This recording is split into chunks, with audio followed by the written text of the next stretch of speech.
Hello everyone, कैसे हैं आप सभी लोग। मैं उम्मीद करती हूँ आप सभी लोग एकदम स्वस्थ हैं। तो इस सीरीज में जो हमने कंटिन्यू की है, आज हम एक नया चैप्टर करने वाले हैं जो है cell the basic unit of life, यानी कोशिका, जो कि जीवन की मूल इकाई है। आप सबको पता होगा, अगर आप साइंस का आपने फाउंडेशन कोर्स किया है या आप साइंस बैकग्राउंड से हो या आपको साइंस ऑलरेडी आती है, तो सबसे पहला चैप्टर जो पढ़ाया जाता है वो है सेल, यानी कि आपकी कोशिका। तो हम स्टार्ट करेंगे इस चैप्टर की ब्रीफिंग से, लेकिन ब्रीफिंग शुरू करने से पहले एसएससी के रिगार्डिंग सबसे पहले अपडेट्स के लिए चैनल को सब्सक्राइब करना मत भूलिएगा। इसी के साथ हमने यूट्यूब पर अलग अलग प्लेलिस्ट बना दी हैं ताकि आपकी कोई भी वीडियो मिस आउट नहीं हो। Just search of the topic that you need a video on. आप सिर्फ एक टॉपिक आप डालेंगे, आपको उससे रिलेटेड प्लेलिस्ट मिल जाएगी। सभी प्लेलिस्ट आपको अवेलेबल है फ्री ऑफ कॉस्ट, आप बिल्कुल देख सकते हैं। चलिए बात करते हैं सबसे पहले टॉपिक की, which is cell theory. Because it is briefing, तो मैंने वो बिल्कुल बेसिक से शुरू नहीं किया कि सेल में आपको बताऊंगी क्या होता है, फिर उसकी डिस्कवरी रॉबर्ट हुक ने की, मैं ये सब नहीं बताऊंगी। ब्रीफिंग है, that is there is a reason that we call it briefing, कि आपको मैं बस शॉर्ट में बता रही हूँ इस चैप्टर में है क्या, क्योंकि मेरा मेन फोकस रहेगा इस चैप्टर के क्वेश्चंस कराने में। क्योंकि आपको मैं बता दूं, जब से पैटर्न चेंज हुआ है, ये उन चैप्टर्स में से एक चैप्टर है जिसके क्वेश्चंस इतने घुमा के पूछे जाते हैं, इतने घुमा के पूछे जाते हैं कि हमें नहीं समझ में आता वो हमने पढ़ रखे हैं या नहीं। तो इसमें भी सबसे ज्यादा चैप्टर क्वेश्चंस आप ये वीडियो में करने वाले हो, लाइक 100 के अराउंड क्वेश्चंस हैं इसके अंदर। साथ ही वीडियो थोड़ी लंबी भी होने वाली है, तो आगे तक इसको जरूर देखिएगा, क्योंकि इसमें बहुत इंपॉर्टेंट और जिनमें आप कंफ्यूज हो सकते हो ऐसे क्वेश्चंस इन्वॉल्व हैं। चलिए, सबसे पहला है सेल थ्योरी। सेल थ्योरी यानी कोशिका सिद्धांत दो साइंटिस्ट ने दिया था, स्लेडन और श्वान। इन दोनों ने एक ही बात बताई कि सभी लिविंग ऑर्गेनिजम्स, चाहे वो प्लांट हो चाहे वो एनिमल, सभी जीव जंतु, चाहे वो पादप हो चाहे वो जीव हो, उन सब की जो बॉडी है, उन सब का जो शरीर है, वो छोटी छोटी कोशिकाओं से मिलकर बना होता है, वो छोटे छोटे सेल से मिलकर बना होता है, और सेल ही उनकी बॉडी को चला रहा है। सिंपल। तो this is cell theory. Next is, अगर ऑर्गेनिजम्स की बात करूं तो कई सारे तरीके के होते हैं। जैसे सबसे पहले आए यूनिसेलुलर, यानी एक कोशिकीय जीव।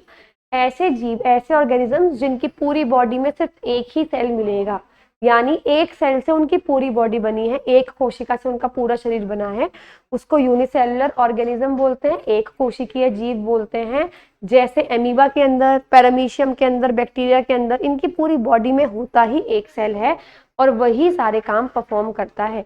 मल्टीसेलुलर ऑर्गेनिज्म, जिनमें एक से ज्यादा सेल्स हो, दो या दो से ज्यादा सेल्स अगर होंगे तो उनको आप मल्टीसेलुलर ऑर्गेनिजम्स यानी बहुकोशिकीय जीव बोलोगे। इनके अंदर सारा काम बट जाता है, सभी कोशिकाएं, सभी सेल्स जितने भी फंक्शंस उसको परफॉर्म करने हैं वो बांट लेते हैं।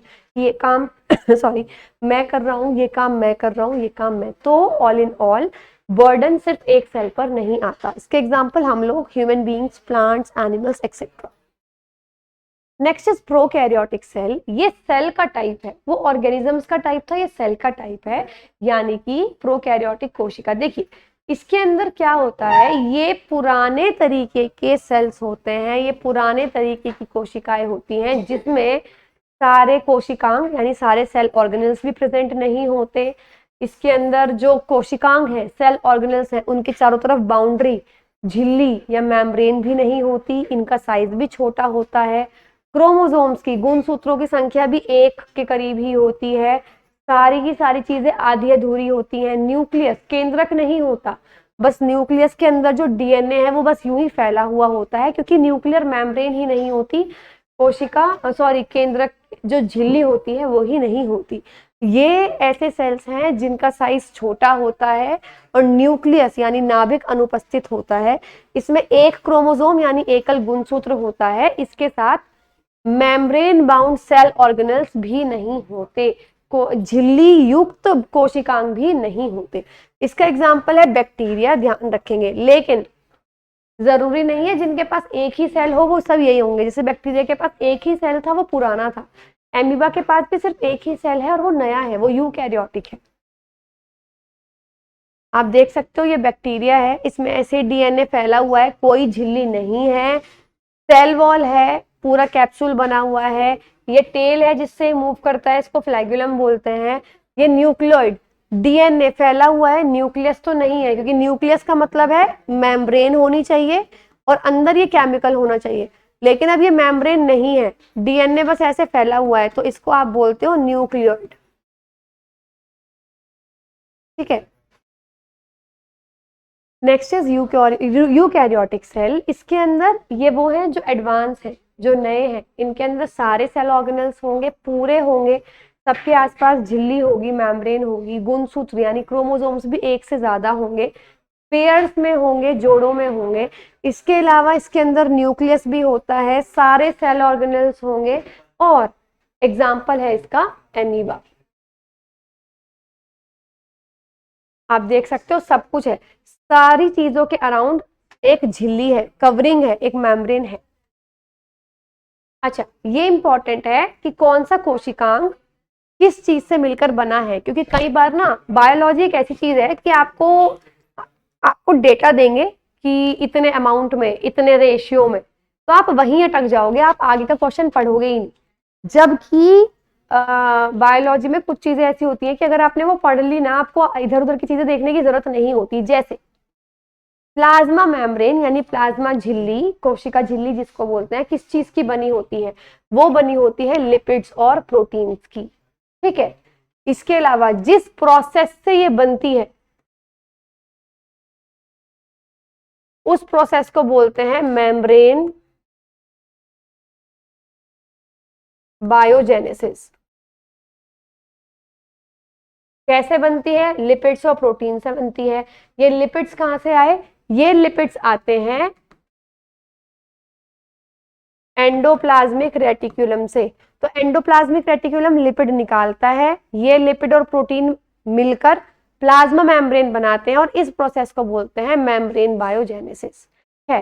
कोशिका भित्ति यानी सेल वॉल मिलकर बनती है सेल्यूलोज से। ध्यान रखना, सेल्यूलोज से मिलकर बनेगी, एक बहुत ही कॉम्प्लेक्स सब्सटेंस है, जटिल पदार्थ है। ये स्ट्रेंथ बढ़ाता है, ये पौधे को, क्योंकि ये सिर्फ पौधों में मिलती है, पौधों को अगर कोई स्ट्रेस आ रहा है उससे लड़ने की भी ताकत आपको सेल्यूलोज ही देता है। न्यूक्लियस, न्यूक्लियस किस चीज का बना है? नाभिक किस चीज का बनता है? डीएनए और chromatin material. Other names of plasma membrane, plasma membrane के यानी कि प्लाज्मा झिल्ली के बहुत सारे दूसरे नाम हैं, जैसे cell membrane, selectively permeable membrane, क्योंकि सेलेक्ट करके परमिशन देता है कि कौन अंदर आएगा सेल के और कौन बाहर जाएगा। इसको सेलेक्टिवली परमिएबल की जगह सेमी परमिएबल मेम्ब्रेन भी बोलते हैं। शॉर्ट में इन दोनों का नाम SPM। और प्लाज्मा लेमा, प्लाज्मा लेमा भी के नाम से भी इसको जाना जाता है। डिफ्यूजन क्या होता है?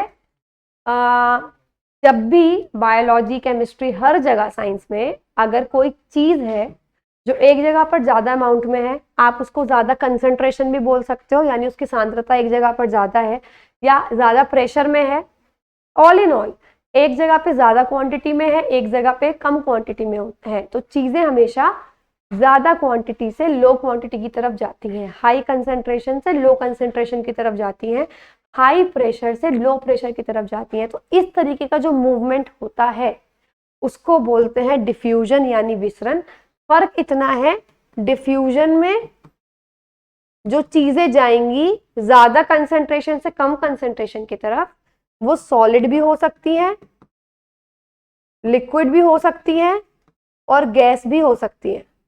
इस प्रोसेस को अगर आपने सॉलिड, लिक्विड, गैस की बजाय एक चीज फिक्स कर दी, वाटर, तो वाटर के केस में विसरण का नाम, डिफ्यूजन का नाम बदल के हम रख देते हैं ओस्मोसिस।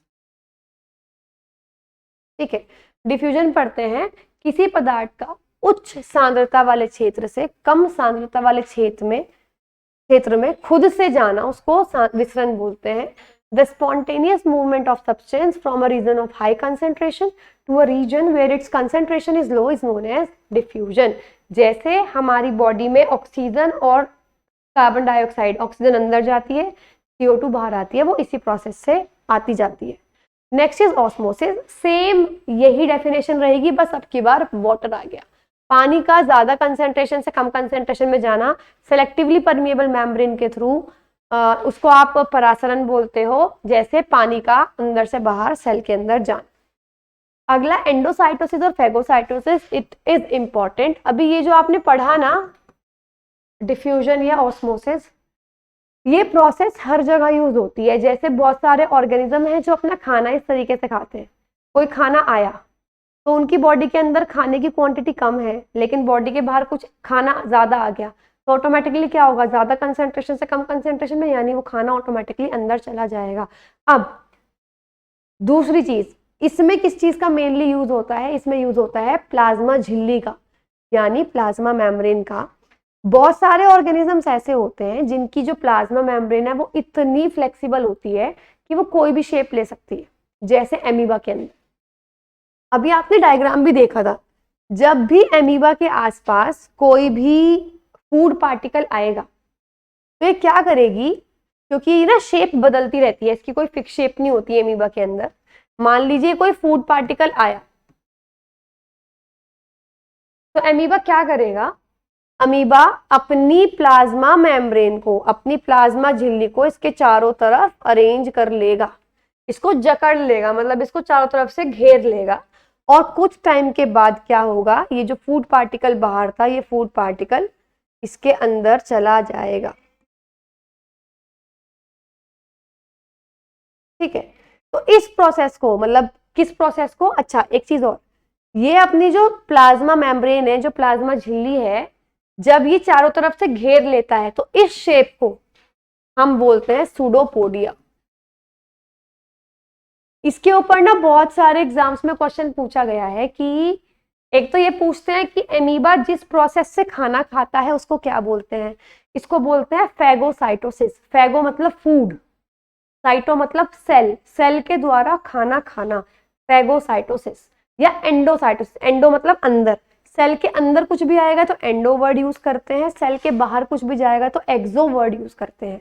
तो एंडोसाइटोसिस तो जनरल नाम है, उसमें खाना आए जरूरी नहीं है, कुछ भी चीज अंदर जा रही है दैट विल बी एंडोसाइटोसिस। लेकिन अगर प्रॉपरली खाना जा रहा है तो उसको आप फेगोसाइटोसिस बोलते हो। दूसरी चीज, क्वेश्चन दूसरा क्या पूछा जाता है कि एमीबा खाना खाते वक्त अपनी सेल मेम्ब्रेन से, यानी प्लाज्मा झिल्ली से एक शेप फॉर्म करता है, एक फॉर्मेशन बनाता है, उसको क्या बोलते हैं, उसको बोलते हैं सूडोपोडिया। तो ध्यान रखेंगे इस चीज का।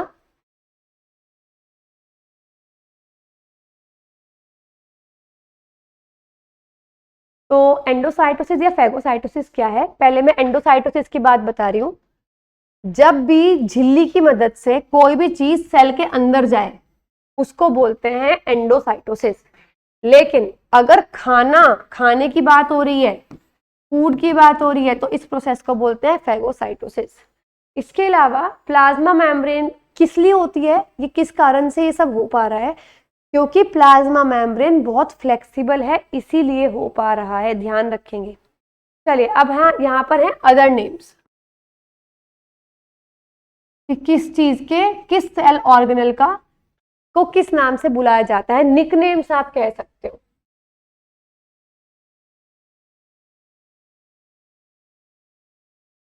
ठीक है, जैसे सबसे पहला है माइटोकॉन्ड्रिया।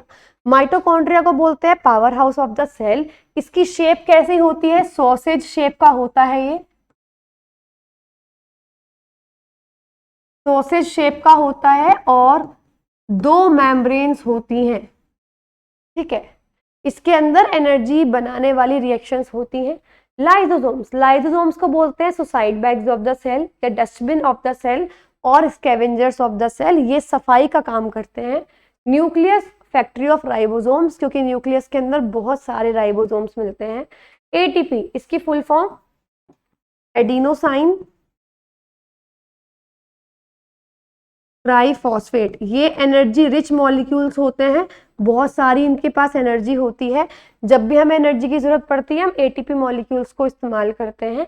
इसको बोलते हैं एनर्जी करेंसी और carrier of the cell, energy currency of the cell और energy carrier of the cell. Chloroplast, chloroplast को बोलते हैं किचन ऑफ द सेल। क्यों, क्योंकि क्लोरोप्लास्ट के अंदर ग्रीन पिगमेंट क्लोरोफिल होता है जिससे फोटोसिंथेसिस यानी प्रकाश संश्लेषण होता है, तो इसलिए इसको किचन ऑफ द सेल बोलते हैं। Next is Golgi apparatus. Golgi apparatus को आप क्या बोलते हो, post office of the cell, क्योंकि गोल्गी अपैरेटस क्या काम करता है कि अगर कोई चीज आपको न्यूक्लियस के अंदर से न्यूक्लियस के बाहर भेजनी है, एक सेल से दूसरे सेल में भेजनी है, तो उसकी पैकिंग करनी पड़ती है। इट इज जस्ट लाइक हम कैसे पोस्ट कराते हैं, डीटीडीसी कराते हैं, तो हम जो भी सामान होता है उसको पहले प्रॉपरली पैक करते हैं, राइट। सेम, तो वो पैकिंग का, मॉडिफिकेशन का काम कौन करता है? हमारा गोल्जाई अपैरेटस। चलिए, नेक्स्ट ये सेल साइकिल, ये वो है जब आपका सेल बटता है आगे, एक सेल से दो सेल बनेंगे, वो चीज। जनरली एक पूरी साइकिल में 4 फेज होते हैं। सबसे पहला है जी phase.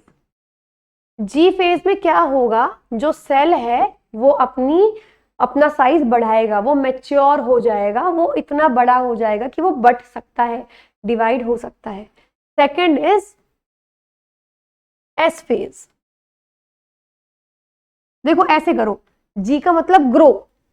Next is S phase. S phase में क्या होगा, जो न्यूक्लियस है वो डिवाइड होना शुरू हो जाएगा। और आपको मैं बता दूं, 2 चीजें होती हैं, न्यूक्लियस डिवाइड होता है और साइटोप्लाज्म डिवाइड होता है। आपका नाभिक भी विभाजित होगा और साइटोप्लाज्म यानी जो कोशिका द्रव होता है वो भी विभाजित होता है। तो दोनों के अलग अलग नाम है। अगर न्यूक्लियस डिवाइड होता है,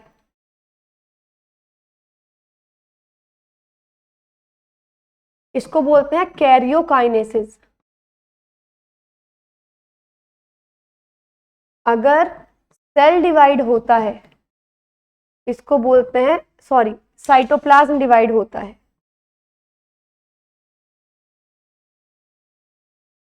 इसको बोलते हैं साइटोकाइनेसिस। याद रखेंगे। अच्छा, सेकंड में क्या होगा, जो डीएनए है वो अपने आप को कॉपी कर लेगा, अपने आप के 2 कॉपी बना लेगा और डिवाइड हो जाएगा। तीसरा होता है G2 फेज। G2 फेज में क्या होगा, अब न्यूक्लियस 2 हिस्सों में बट चुका है, अब सेल को 2 हिस्सों में बटना है, तो सेल तैयारी करेगा, साइटोप्लाज्म लंबा हो जाएगा और वो 2 हिस्सों में टूटने लगेगा। देखो ये है fully grown cell. S phase में क्या होगा, ये न्यूक्लियस 2 हिस्सों में बट जाएगा। थर्ड फेज में क्या होगा, अब ये न्यूक्लियस 2 हिस्सों में बट चुका है, ये G2 फेज में जो सेल है ये डिवाइड होने के लिए रेडी हो जाएगा। फोर्थ है M फेज यानी फाइनल फेज। इसमें क्या होगा कि सेल 2 हिस्सों में बट चुका है, तो एक सेल से 2 सेल बन गए हैं। तो ये होते हैं आपके चारों phase. Very very very important, the very first thing, जब सेल डिवाइड होता है तो 2 तरीके से, 2 टाइम पे सेल डिवाइड होता है। एक तो तब जब पॉपुलेशन बढ़ती है, रिप्रोडक्शन होता है, तो क्या होता है कि मदर के पास से आधा सेल आएगा। आधा सेल बोल रही हूँ अभी, बहुत बेसिक लैंग्वेज जो साइंटिफिकली रॉन्ग हो सकती है, बट अगर आपको समझाना है तो मतलब अभी समझ में आ जाएगा टॉपिक। मदर के पास से आधा सेल आएगा, फादर के पास से आधा सेल आएगा, वो मर्ज होंगे, फ्यूज होंगे, वो कंप्लीट सेल बन जाएगा। ठीक है, जब ऐसे सेल डिवाइड होता है कि एक सेल से 2 आधे आधे सेल बनेंगे, उसको बोलते हैं मियोसिस। ठीक है, ये मियोसिस, अर्धसूत्री विभाजन।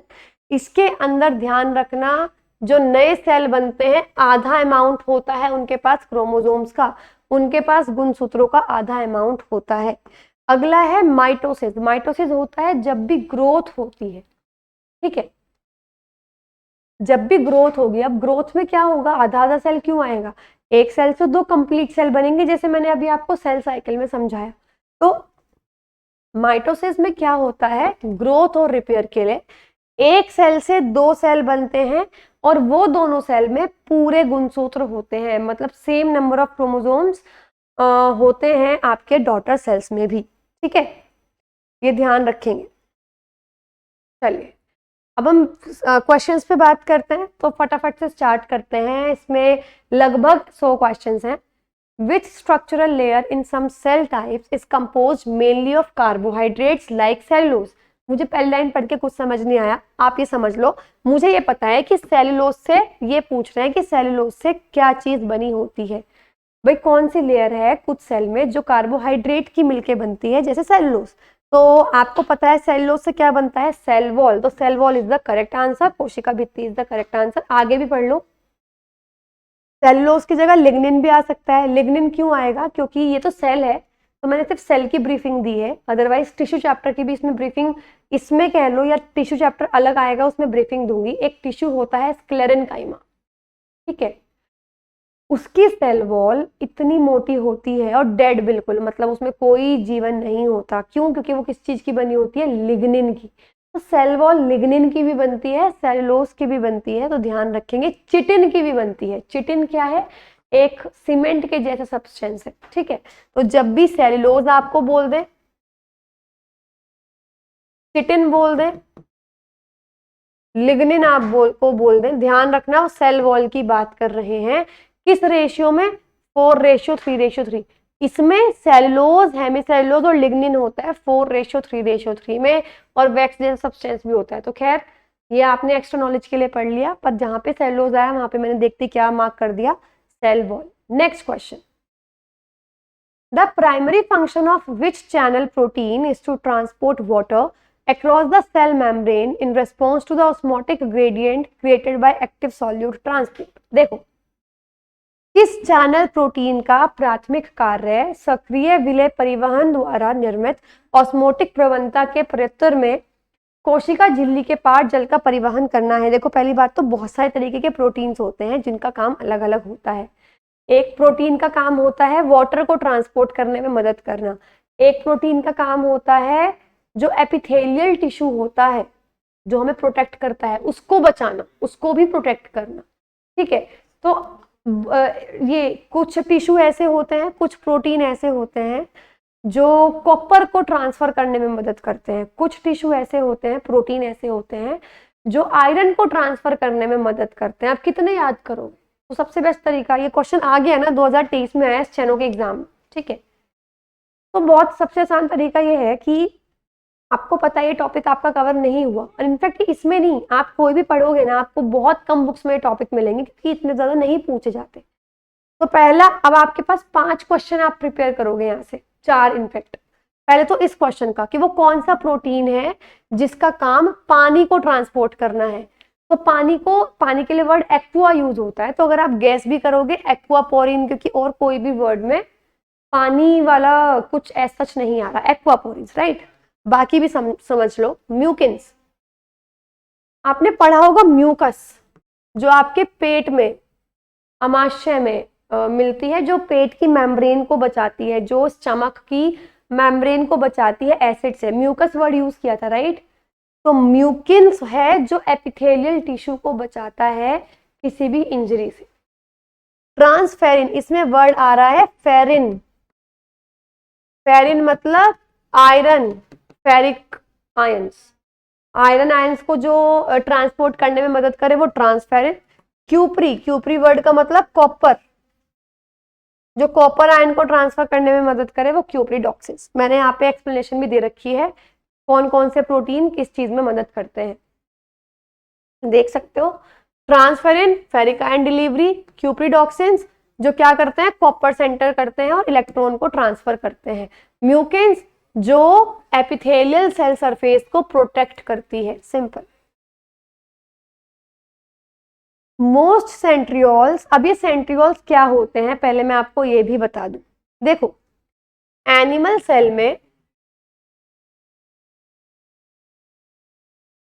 सेंट्रियोल्स और सेंट्रोसोम्स, ये नाम के ये ऐसे या ऐसे ऐसे लाइंस आपको कई सारी जगह मिलेंगी। ये वो स्ट्रक्चर है जिनके बारे में सबसे कम 9th-10th की बुक्स में सबसे कम दिया जाता है। क्यों? क्योंकि ये मदद करते हैं आपके सेल डिवीजन में, ठीक है, सेल को डिवाइड करने में। वो भी कौन से वाले में? मियोसिस, जब रिप्रोडक्शन होता है तब। तो इतनी बात ध्यान रखेंगे। चलिए क्वेश्चन की बात करते हैं, क्या है। ज्यादातर सेंट्रियोल्स के पास एक स्ट्रक्चर होता है जिसमें ट्रिपल माइक्रोट्यूब्यूल्स होती हैं पेयर में और अरेंज होती हैं ऑर्थोगोनली आफ्टर डुप्लीकेशन। ज्यादातर सेंट्रियोल्स में त्रिगुणित सूक्ष्म नलिकाओं की, पता है 3 ट्यूब्यूल्स के पेयर होते हैं, वो भी 3। तो 3 ट्यूब्यूल्स एक में है और 3 पेयर है, कितने हो गए? 9। इस टाइप के स्ट्रक्चर को होता क्या है, बीच में होता है एक हब, प्रोटीन का सेंटर, और आपके 3 ट्यूब्यूल्स अरेंज होती हैं। इस स्ट्रक्चर को बोलते हैं 9+0। देखिए, the central part of centrosome is also proteinaceous and called the hub. जो सेंटर पार्ट होता है वो आपका हब कहलाता है, जो प्रोटीन से मिलकर बना होता है। इसी के साथ which is connected with tubules of 3 peripheral triplets by radial spokes made of proteins। Basically होता क्या है कि इसमें आपके स्पोक्स होते हैं और 3 का स्ट्रक्चर होता है। ये होता है आपका सेंट्रोसोम का स्ट्रक्चर। ठीक है, तो इस टाइप का स्ट्रक्चर होता है सेंट्रोसोम का, ये आप ध्यान रखेंगे हमेशा। सेंटर पार्ट को क्या बोलते हैं, हब बोलते हैं, और 3 का पेयर होता है। चलिए नेक्स्ट क्वेश्चन की बात करते हैं। Which is reversible fluorescent red acidic dye. देखो, use to change cytoplasm, red blood cells, collagen, muscle fibres for historical examination. वो कौन सी प्रतिवर्ती प्रतिदीप्त लाल अम्लीय रंजक है। पहली बात तो मेन ध्यान देने वाली क्या बात है, रेड कलर है इस डाई का और एसिडिक नेचर में है। ठीक है, जो डाई होती है ना, जो बायोलॉजी लैब में जिनसे आप सेल देख पाते हो, कलर डालते हो, बहुत सारे तरीके की होती है। सैफ्रनिन है, ऑप्शन में है। सैफ्रनिन भी ऑरेंज कलर की भी आती है, रेड कलर की भी आती है। तो इन सबकी अलग अलग नेचर होती है। एसिडिक डाई कौन सी है, रेड कलर की, ईओसिन। सैफ्रनिन कौन सी है, कैटायनिक डाई है। अगर यह वर्ड आता कैटायनिक तो हमारा आंसर होता सैफ्रनिन। एटलीस्ट ये 2 अच्छे से लर्न कर लेना। Which cellular structure controls cell motility. कौन सा स्ट्रक्चर है जो सेल मोटिलिटी यानी सेल का मूवमेंट, गतिशीलता, अडहेसन यानी आरंजन, कितना वो आप कह सकते हो अपनी पोर्शन पे पेस्ट है बिल्कुल, एंड पोलैरिटी एट इंटरफेस। आपने फेज वर्ड याद है, कहाँ सुना था, 3 फेज थे, 4 फेज थे, MG1 वो वाले पढ़े थे ना आपने। तो ये हमेशा यूज होते हैं जब भी हम बात करते हैं रिप्रोडक्शन की। रिप्रोडक्शन कह लो या प्रॉपरली वर्ड बताऊं तो डिवीजन की, जब भी सेल होता है डिवाइड। ठीक है, and facilitates the organisation of spindle poles during mitosis. लो, अब तो माइटोसिस वर्ड भी आ गया। ठीक है, तो मैंने आपको बताया माइटोसिस और मियोसिस सेल डिवीजन के पार्ट है। और कौन सा सेल ऑर्गेनल है जो सिर्फ तभी काम आता है जब माइटोसिस या मियोसिस हो रहा हो, इधर सेंट्रोसोम्स और सेंट्रियोल्स, हमेशा ध्यान रखना। अब let's see the options, centrosomes, peroxisomes, lysosomes, glyoxysomes. तो centrosomes is the correct answer. तो जब भी ऐसे क्वेश्चन आए ना तो जान के आपको घुमाने की कोशिश की जाती है, बट वो हमेशा कोई ना कोई वर्ड, कोई ना कोई चीज ऐसी दे देंगे कि अगर आपने हल्का सा भी दिमाग पे जोर लगाया तो आप आंसर तक पहुंच पाओगे। तो ये वाली जो मतलब इस तरीके से जो थिंकिंग स्टार्ट करनी है वो तभी कर पाओगे जब ऐसे क्वेश्चंस की प्रैक्टिस करोगे ऑन रिपीटेड मोड। ठीक है, what is the percentage of proteins in the cell membrane. Cell membrane में प्रोटीन्स का क्या परसेंटेज रहता है, तो मैं आपको बता दूं सेल मेम्ब्रेन्स में जो प्रोटीन का परसेंटेज रहता है that is between 40 to 60%। What do you call the fluid matrix filling in the cell. Cell के अंदर जो ये फ्लूइड मैट्रिक्स होता है, लिक्विड मैट्रिक्स होता है, इसको क्या बोलते हैं, साइटोप्लाज्म यानी कोशिका द्रव्य। The main function of centriole is, centriole का मुख्य कार्य क्या है। देखिए, सेंट्रियोल का मुख्य कार्य क्या है, 4 ऑप्शंस हैं, मैंने बता दिया। वैसे आपको सेंट्रियोल और सेंट्रोसोम दोनों का काम सेल डिवीजन के टाइम हेल्प करना है। To maintain mineral composition in bacterial cell, to help plant cell for multiplication. Multiplication का मतलब है बस सेल अपनी मल्टीप्लाई कर रहा है, पॉपुलेशन बढ़ा रहा है, तो वो जरूरी नहीं है कि उसमें डिवीजन होगा या नहीं। सेंट्रियोल का काम मेन होता है जब सेल डिवाइड हो रहा होता है, to help cell division in animal cell. During which phase of the cell cycle does metabolic changes assembling the cytoplasmic material required for mitosis and cytokinesis? अब देखो क्वेश्चन घुमा दिया, लैंग्वेज आपको ऐसी कॉम्प्लेक्स दे दी कि आप सोचोगे। वो कौन सा फेज है सेल साइकिल में? सबसे पहले वाले फेज को जी बोला था, फिर S1, फिर G2 और फिर M। जी में सेल ग्रो कर रहा था, इसमें न्यूक्लियस डिवाइड हो रहा था, इसमें सेल बड़ा हो रहा था ताकि अब साइटोप्लाज्म डिवाइड होगा, और इसमें साइटोप्लाज्म डिवाइड हो रहा था, राइट।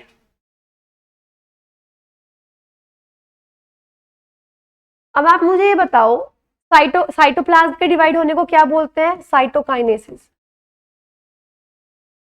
इन्होंने बताया वो कौन सा फेज है जिसमें जो चेंजेस होते हैं सेल के अंदर, वो क्या करते हैं, जो माइटोसिस और सेल को डिवाइड करने के लिए जरूरी मटेरियल है उसको जोड़ते हैं। तो सेल साइटोप्लाज्म कब डिवाइड होता है, कौन सा फेज में? एम फेज में ना। तो आंसर क्या है इसका? M phase. Next is how long are red blood cells in diameter? Red blood cells की जो आप कह सकते हो व्यास है वो लगभग कितना होता है? लर्न करना ही पड़ेगा, 7.5 micrometer. Which cell organelle appears as rounded or sausage shaped structure under electron microscopy? Sausage shape मैंने अभी आपको बता भी दिया था कि किसकी शेप सॉसेज शेप जैसी होती है। ये शेप किसकी होती है? माइटोकॉन्ड्रिया की, राइट। तो mitochondria is the correct answer. लेकिन कुछ एडिशनल चीजें, जैसे इसको हम क्या बोलते हैं? Power house of the cell. दूसरा चीज जो आपको इसमें से पढ़ना पड़ेगा, इनका डायमीटर लगभग कितना होता है? 0.5 से 1 माइक्रोमीटर। जैसे रेड ब्लड सेल्स का कितना होता है? 7.5, लेकिन माइटोकॉन्ड्रिया का कितना होता है? 0.5 से 1 माइक्रोमीटर।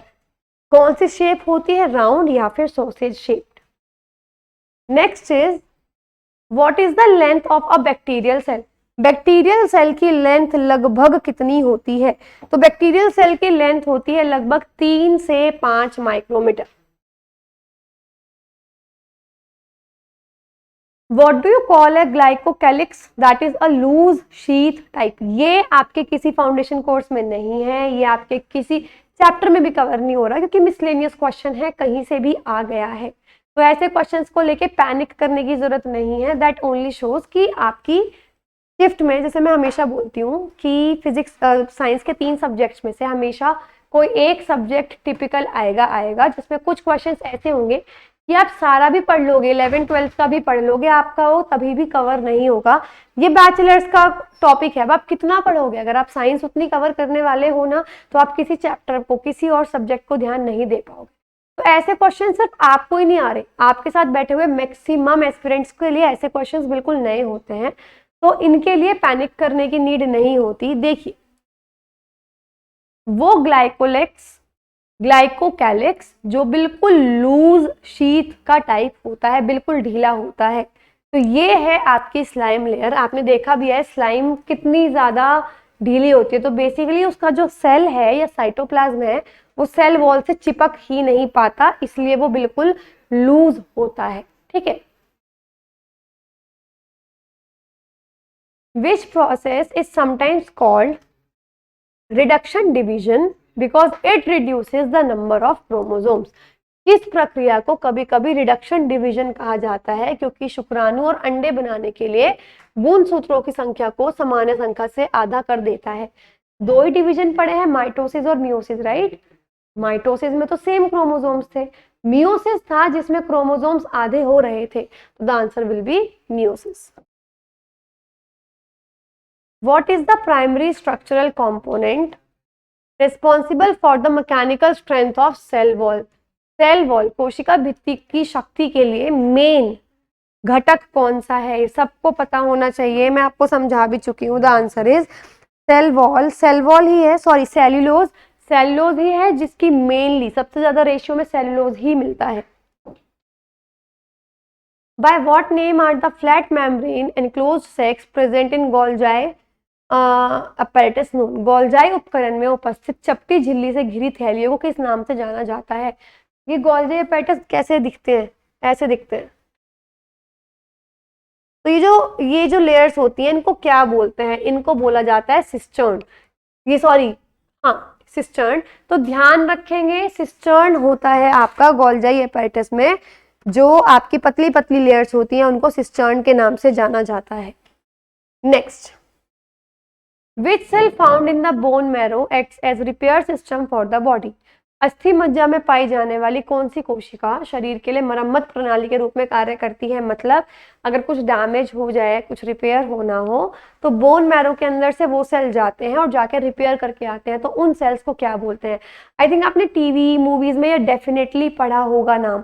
इनको बोला जाता है स्टेम सेल्स। ठीक है, स्टेम सेल्स होती हैं जो जाकर आप कह सकते हो हमारी बॉडी के रिपेयर सिस्टम की तरह काम करती हैं। नेक्स्ट, ड्यूरिंग सेल डिवीजन, जब सेल डिवीजन होता है, the formation of a new cell is followed by the accumulation of. Basically वो ये बोल रहे हैं कि जब नई सेल वॉल बनती है, मतलब आप समझ रहे हो सेल टूट चुका है दो हिस्सों में, साइटोकाइनेसिस हो चुका है, अब सेल वॉल बन रही है चारों तरफ दोनों के, उसको क्या बोलते हैं? उसको बोलते हैं आपका फ्रेगमोप्लास्ट। ये आपको उसमें नहीं है, फाउंडेशन कोर्स में नहीं है, बट ये नई चीज है जो आपको पढ़ लेनी चाहिए कि न्यूक्लियस डिवाइड होता है कैरियोकाइनेसिस, साइटोप्लाज्म डिवाइड होता है साइटोकाइनेसिस। उसके बाद जब चारों तरफ जो कोशिका भित्ति बनती है, सेल वॉल बनता है, उसको क्या बोलते हैं? Phragmoplast. Which part of the cell converts nutrients into energy. वो कौन सा पार्ट है जो न्यूट्रिएंट से एनर्जी बनाता है? Basically energy, power house of the cell किसको बोलते हैं? माइटोकॉन्ड्रिया को, राइट? तो mitochondria is the correct answer. Which cell analysis technique is used to rapidly analyze single cells और पार्टिकल्स।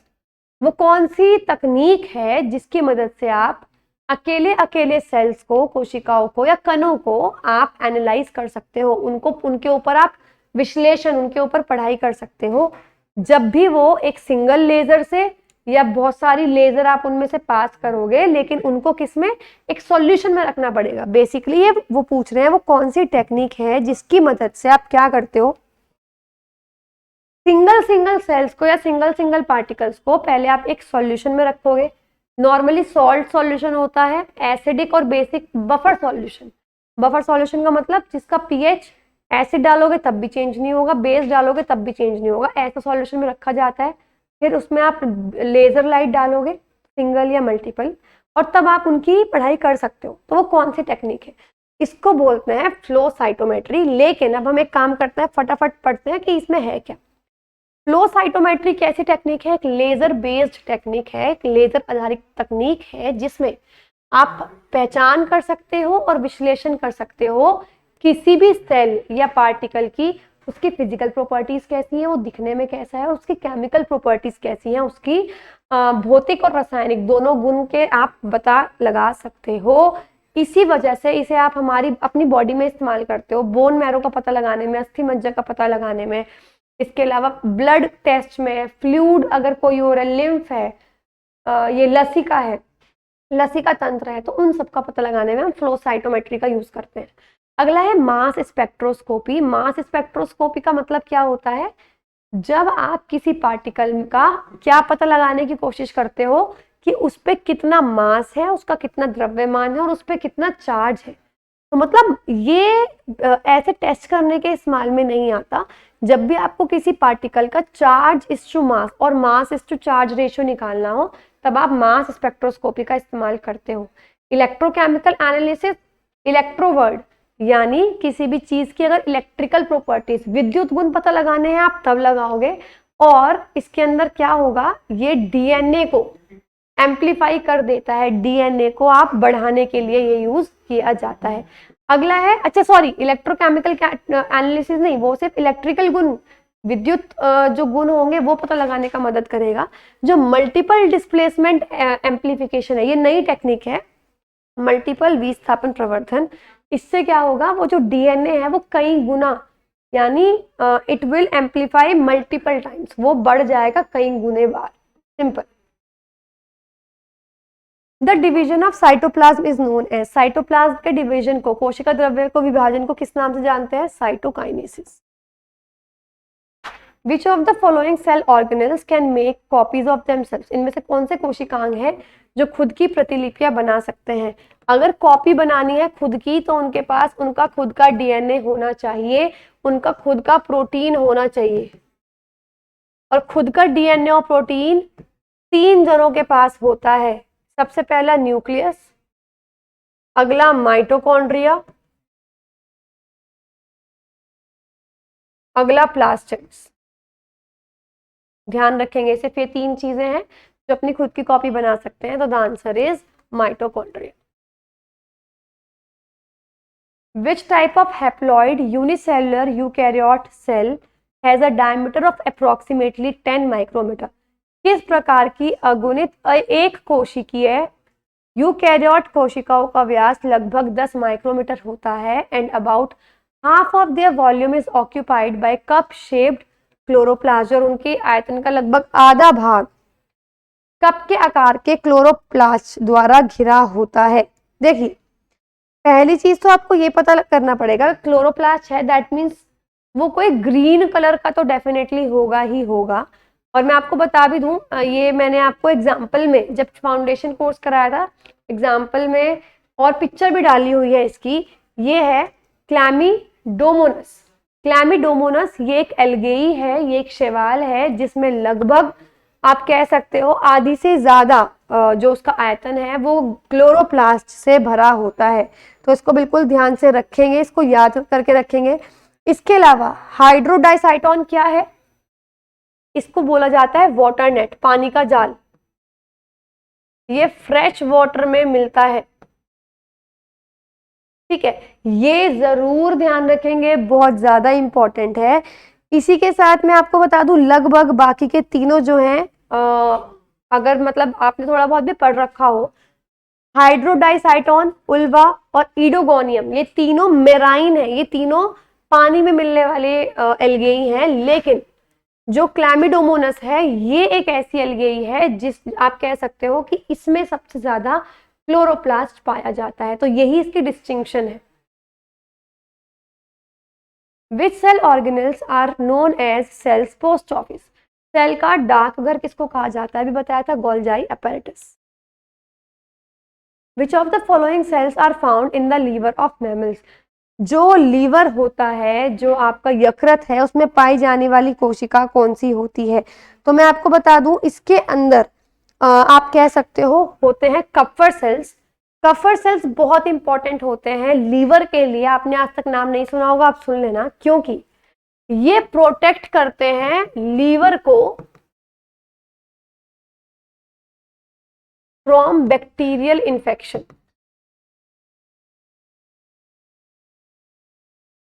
ठीक है, देख सकते हैं कफर सेल्स, ये सबसे पहले ऐसे कोशिका, ऐसी सेल्स हैं, खुद ऐसे इम्यून सेल्स हैं, प्रतिरक्षा कोशिकाएं हैं जो लीवर को प्रोटेक्ट करते हैं बैक्टीरियल इन्फेक्शन से। परकिंजी सेल्स कौन से होते हैं? ये न्यूरॉन में पाए जाते हैं। कफर सेल्स लीवर में, यकृत में, परकिंजी सेल्स न्यूरॉन में पाए जाएंगे। इसके अलावा माइक्रोलॉजिया सेल्स, माइक्रोग्लिया सेल्स कौन से होते हैं? माइक्रोग्लिया कोशिकाएं वो होती हैं जो ब्रेन में पाई जाएंगी, प्रॉपरली ब्रेन के अंदर पाई जाएंगी, वो डेवलपमेंट में हेल्प करेंगी, इंजरी अगर हो जाए उसमें मदद करेंगी, रिपेयर में मदद करेंगी। सेंसरी सेल्स कौन से होते हैं? जो आपके सेंस ऑर्गन्स में पाए जाते हैं, जो इंफॉर्मेशन रिसीव करते हैं और ब्रेन तक पहुंचाते हैं। Simple. Which of the following cell organelle is made up of ribosomal RNA and protein? इनमें से कौन सा कोशिकांग है जो RNA और प्रोटीन से मिलकर बना है? देखो, अगर डीएनए और प्रोटीन आता तो आंसर होता न्यूक्लियस, क्योंकि ये डीएनए और प्रोटीन से मिलकर बना है। आरएनए और प्रोटीन से मिलकर बनता है राइबोसोम, ध्यान रखेंगे। In cells proteins are synthesised in, protein कौन बनाता है? राइबोसोम्स। राइबोसोम्स को फैक्ट्री ऑफ प्रोटीन्स कहा जाता है।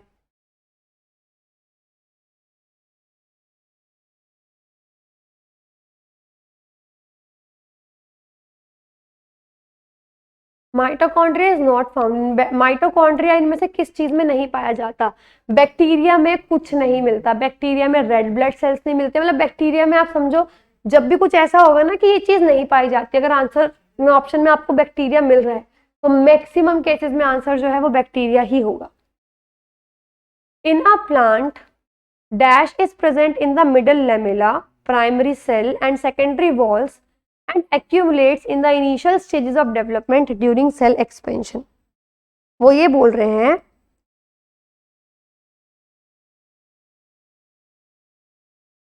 कि पौधों में कौन सा ऐसा केमिकल सब्सटेंस है जो मिडिल लेमेला यानी मध्य पटलिका, प्राथमिक कोशिका या द्वितीयक भित्तियों में मौजूद होता है, जो सेकेंडरी सेल वॉल्स होती हैं उनमें ये मिलेगा, बीच में मिलेगा।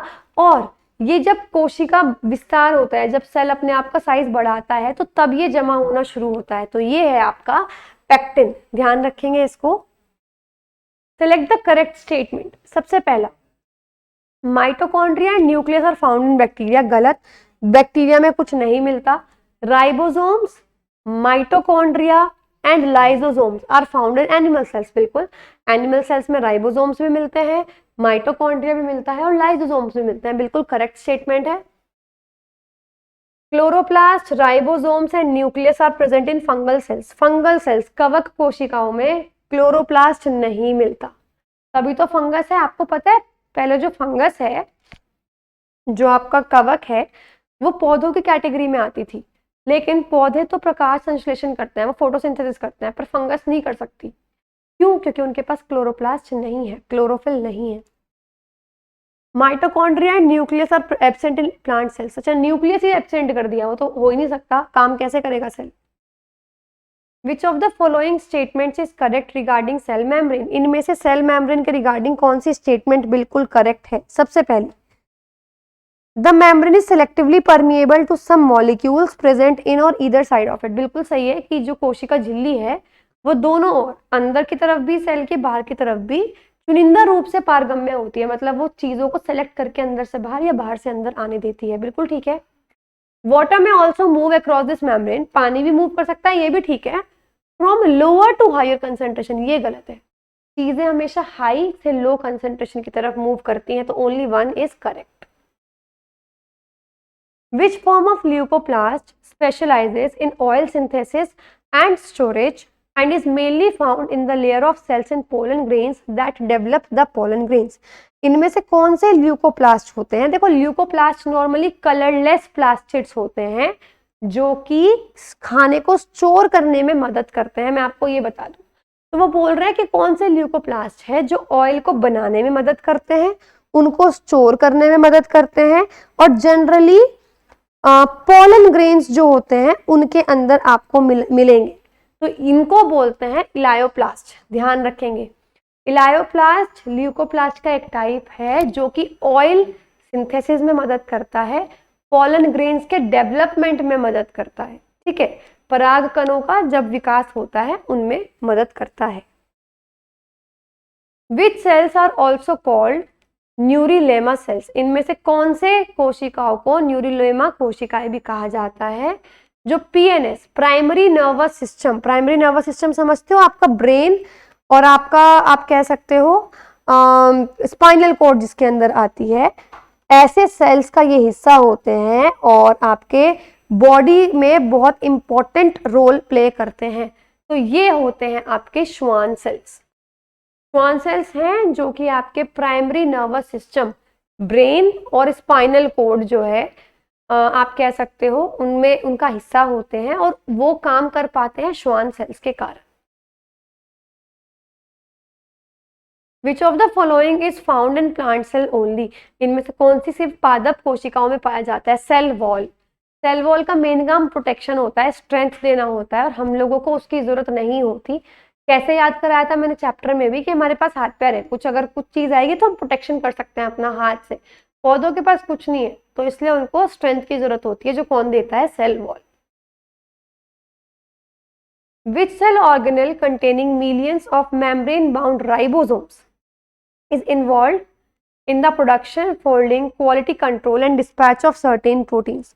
वो ये पूछ रहे हैं कि इनमें से कौन सा सेल ऑर्गेनेल है जिसके अंदर पता नहीं मिलियंस राइबोसोम्स होते हैं। आपको पता है राइबोसोम्स दो ही चीजों में सबसे ज्यादा अमाउंट में होते हैं।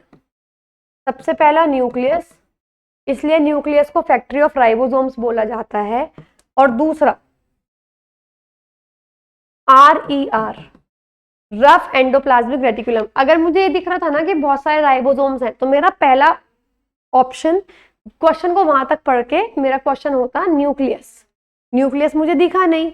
उसके बाद अब अगर मैं ये भी भूल जाऊं, पेरोक्सिसोम आपने पढ़ा ही नहीं, सेल के स्ट्रक्चर में छोड़ दो। रफ एंडोप्लाज्मिक रेटिकुलम आपने पढ़ा है, और ये भी पढ़ा है कि रफ एंडोप्लाज्मिक रेटिकुलम, रफ क्यों बोलते हैं उसको, क्योंकि उसके सरफेस पे राइबोसोम्स जुड़े हुए होते हैं, इसलिए वो रफ दिखाई देती है। तो राइबोसोम्स किस पे जुड़े हैं? रफ एंडोप्लाज्मिक रेटिकुलम पे। तो आपको मैं बता दूं, इसके अंदर लगभग मिलियन से भी ऊपर, ठीक है, लाखों राइबोसोम्स होते हैं जो प्रोटीन बनाने में, अलग अलग तरीके का प्रोटीन बनाने में मदद करते हैं। तो ये है आपका question. Next is the cells having well organised nuclei with a nuclear membrane are designated as. जिन कोशिकाओं में झिल्ली भी होती है, सुव्यवस्थित केंद्रक, यानी हर चीज प्रेजेंट है, उनको क्या बोलते हैं? नए वाले सेल्स को क्या बोलते हैं? Eukaryotic cells. ध्यान से इसको कर लेंगे क्योंकि बहुत इंपॉर्टेंट है। Which component of the cell contains hereditary material of the cell? The DNA। Cell के, कोशिका के किस अंग में जो हेरिडिटरी मटीरियल होता है, DNA, वो होता है न्यूक्लियस के अंदर। तभी तो न्यूक्लियस को आप कह सकते हो सेल का CPU माना जाता है। Cells were first observed in cork by dash in 1665। Cork में कोशिकाएं सबसे पहली बार 1665 में देखी गई। किसने देखी थी? Robert Hooke. Which of the following is not one of the main parts of the cell? इनमें से कौन सा सेल का मेन हिस्सा नहीं है? न्यूक्लियस मेन हिस्सा है, साइटोप्लाज्म मेन हिस्सा है क्योंकि इसी के अंदर न्यूक्लियस रहता है, सेल मेम्ब्रेन मेन हिस्सा है कि बाउंड्री सेल की वही करता है, vacuole is not the main part, is not one of the main parts of the cell, ये एक मुख्य भाग नहीं है। What is the jelly like substance between nucleus and cell membrane called? Nucleus और सेल मेम्ब्रेन के बीच का जो सब्सटेंस होता है, इसको क्या बोलते हैं? इसको बोलते हैं cytoplasm. Which component of the cell organelle principally forms the function of packaging materials? ये आपको पता लग जाना चाहिए कि किसका काम है पैक करने का, to be delivered either to the intracellular targets or secreted outside the cell। तो इनमें से किसका मेन काम पैक करने का है और सेल के अंदर ट्रांसफर करने का है या सेल के बाहर ट्रांसफर करने का है? तो ये मैं बता भी चुकी हूँ, जिनको आप पोस्ट ऑफिस बोलते हो, that is Golgi apparatus। What is the major function of cell wall? Cell wall का मेन फंक्शन क्या होता है? बेसिकली शेप और रिजिडिटी देना।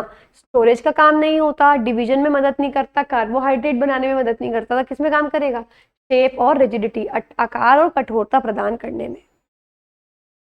The cells having nuclear material without a membrane, जिसमें आप कह सकते हो केंद्रकीय मटीरियल तो होता है पर झिल्ली नहीं होती, मतलब पुराने सेल्स है ना, क्या बोलते थे इनको? Prokaryotic cells. Which of the following is the characteristic of plant cell? इनमें से कौन सी एक प्लांट सेल की विशेषता है? स्मॉल वैक्यूल नहीं, प्लांट सेल्स के पास बड़े वैक्यूल्स होते हैं क्योंकि उनको भंडारण, उनको स्टोर करने की नीड होती है। क्लोरोप्लास्ट एब्सेंट नहीं, क्लोरोप्लास्ट भी प्रेजेंट होंगे क्योंकि क्लोरोफिल चाहिए ना, हरित जो आपका लवक होता है वो चाहिए ताकि प्रकाश संश्लेषण, फोटोसिंथेसिस कर सके। प्लास्टिड एब्सेंट, प्लास्टिड्स तो होंगे तभी तो हरित लवक प्रेजेंट होगा। सेल वॉल इज प्रेजेंट, ये बिल्कुल करेक्ट स्टेटमेंट है। Which among the following statements is incorrect? बताओ इनमें से गलत कौन सा है? Cell wall is present in animals, यही गलत है। सेल वॉल प्लांट्स में होती है, कोशिका भित्ति सिर्फ पादप कोशिकाओं में होती है, एनिमल सेल्स में नहीं होती।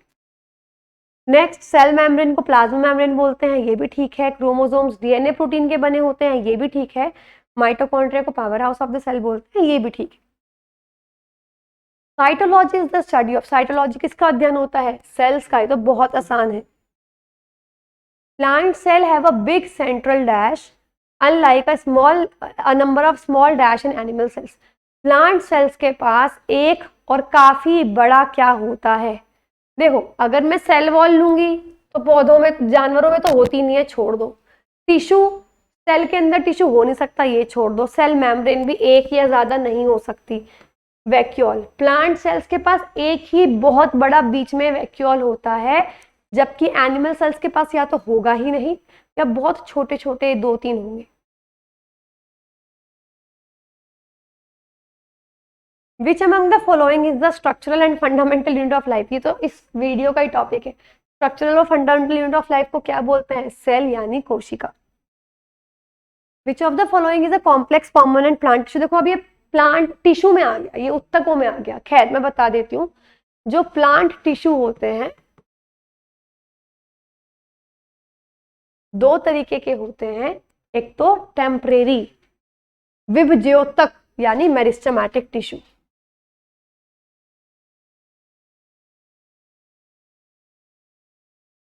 इनको विभज्योतक भी बोलते हैं। दूसरे परमानेंट स्थायी उत्तक, ये 3 तरीके के होते हैं, एपिकल, लेटरल, इंटरकैलरी, इसको नीड नहीं है। परमानेंट 2 तरीके के होते हैं, सिंपल परमानेंट और कॉम्प्लेक्स परमानेंट। सिंपल परमानेंट आगे 3 तरीके के होते हैं, पैरेन्काइमा, कोलेनकाइमा, स्क्लेरेन्काइमा। ये भी आपका ब्रीफिंग में आ जाएगा जब मैं टिश्यू चैप्टर पढ़ाऊंगी, अभी मैं बस आपको शॉर्ट में बता रही हूँ। कॉम्प्लेक्स 2 तरीके के होते हैं, जाइलम और फ्लूम, तो ध्यान रखेंगे xylem is the correct answer. Which cell organelle helps in intercellular digestion, कौन सा कोशिकांग है जो अंतर कोशिकीय पाचन में मदद करता है, जिसको आत्मघाती थैले या सुसाइडल बैग्स बोलते हैं? Lysosomes is the correct answer. ये आपको पता होना चाहिए, मैंने इसके नाम वीडियो की स्टार्टिंग में ही आपको एक्सप्लेन कर दिए थे। चलिए, एट हाई डोजेस, जब आप बहुत ज्यादा डोज लो, डैश किल्स कैंसर सेल्स और slows their growth by damaging there DNA. वो कौन सी थेरेपी है जो कैंसर सेल को मार देती है और इसी कैसे मारती है? या तो उनकी ग्रोथ को कम कर देगी उनके डीएनए को मार के। जिन कैंसर सेल्स का डीएनए इतना डैमेज हो जाए कि अब वो रिपेयर नहीं हो सकता, वो मर जाते हैं, और जब वो मरते हैं उनको बॉडी से निकाल दिया जाता है। तो ये कौन सी थेरेपी होती है? कीमोथेरेपी, रेडिएशन थेरेपी, सर्जरी और फिजियोथेरेपी। ना तो फिजियोथेरेपी है ना तो सर्जरी है, अगर आपको कंफ्यूजन होगा भी। मैक्सिमम एस्पिरेंट्स तो कीमोथेरेपी पे लगा के आएंगे, कैंसर के लिए कीमोथेरेपी, बट ऐसा नहीं है। कैंसर के लिए बहुत सारे, कीमोथेरेपी में आप रेडियो एक्टिव आइसोटोप्स का इस्तेमाल करते हो, यूरेनियम का, कोबाल्ट का, मतलब अलग अलग तरीके के आइसोटोप्स होते हैं, तो आप उनका इस्तेमाल करते हो, ठीक है, कीमोथेरेपी में। तो अगर कीमोथेरेपी होता ना, वो चीज आती। इसमें क्या है कि वो रेडिएशंस होती हैं जो कैंसर सेल्स को मार देती हैं और फिर बॉडी से आप बाहर निकालते हो, तो it is radiation therapy. Next, और आपको मैं बता दूं, रेडिएशन थेरेपी में एक्सरे यूज करते हो आप। Next is which of the following statement is not correct regarding the prokaryotic cell. Prokaryotic cell के संबंध में कौन सा कथन ठीक नहीं है? They have very small ribosomes as organelles, बहुत कम मात्रा में उनके पास राइबोसोम्स होते हैं, बिल्कुल ठीक। Membrane bound cell organelles are present, it is not possible. अगर पुराने सेल्स के पास झिल्ली युक्त कोशिकांग कैसे हो सकते हैं? मेम्ब्रेन बाउंड सेल ऑर्गेनेल्स कैसे हो सकते हैं? तो इट इज इनकरेक्ट। इनकरेक्ट ही बताना था आपको। कौन सी प्रोसेस है जिसमें अलग अलग टाइप की रिएक्शंस होती हैं जो कि बॉडी की, ऑर्गेनिज्म की, जो वो जीवन जी रहा है वो उसको कंट्रोल करते हैं? बेसिकली रिएक्शंस जब होती हैं और वो ऐसे रिएक्शन जो बॉडी को कंट्रोल करे, उन रिएक्शंस को क्या बोला जाता है? उस स्टेट को क्या बोला जाता है? मेटाबॉलिज्म यानी चयापचय।